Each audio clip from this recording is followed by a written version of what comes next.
क्योंकि वो पाकिस्तान को अलहदा नहीं होने दे रहा था, वो मुसलमानों के हकूक के खिलाफ था। लेकिन उसकी जो जदोजहद है अंग्रेजों के खिलाफ वो बहुत ज्यादा है, क्योंकि अंग्रेजों को उसने हमेशा बड़े सगीर के अंदर काफी टफ टाइम दिया था। तो उसे भी अंग्रेजों की तरफ से जेल में डाला गया था, लेकिन आखिर पे महात्मा गांधी भी जेल से बाहर आया और उसने अंग्रेजों को इंडिया छोड़ने पे मजबूर किया। अब अगर हम पाकिस्तान में देखें तो पाकिस्तान में जो सियासी इंतकाम की तारीख है ये इतनी ही पुरानी है जितनी पाकिस्तान की अपनी तारीख पुरानी है। पाकिस्तान का सबसे पहला वजीर आजम लियाकत अली खान अपने सियासी मुखालफिन की तरफ से कत्ल कर दिया गया था।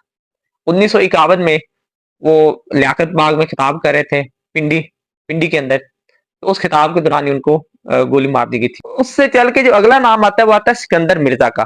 वैसे तो सिकंदर मिर्जा खुद भी एक पाकिस्तान की तारीख में डिक्टेटर के नाम से याद किया जाता है, क्योंकि इसका भी जो बैकग्राउंड है वो आर्मी से था और इसने भी जो हमारी पॉलिटिकल पार्टीज हैं उनको ब्लैकमेल करके ये हुकूमत में आया था।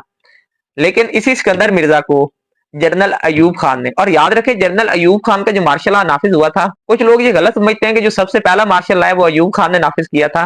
जो सबसे पहला मार्शल लॉ है वो सिकंदर मिर्जा ने नाफिज किया था। लेकिन जमाने की सितम जरीफी देखें, उसी अयूब खान ने 15-20 दिन बाद सिकंदर मिर्जा को जला वतन कर दिया था। उससे आगे चल के देखें तो सियासी इंतकाम का निशाना बने जुल्फकार अली भुट्टो, जिनकी 1977 के अंदर हुकूमत गिराई गई थी 1977 के अंदर। उस वक्त उनकी हुकूमत गिराई थी जियाउल हक साहब ने।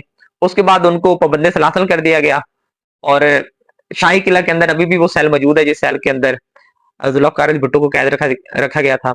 उसके बाद 1979 में 1979 में जुल्फकार अली भुट्टो साहब को फांसी चढ़ा दिया गया था। उसके बाद अगली एग्जाम्पल आती है पॉलिटिकल विक्टिमाइजेशन की, बेनजीर भुट्टो साहबा की। बेनजीर भुट्टो साहबा को भी जलसा आम में कत्ल कर दिया गया था, और किन लोगों ने कत्ल किया इसकी अभी तक कोई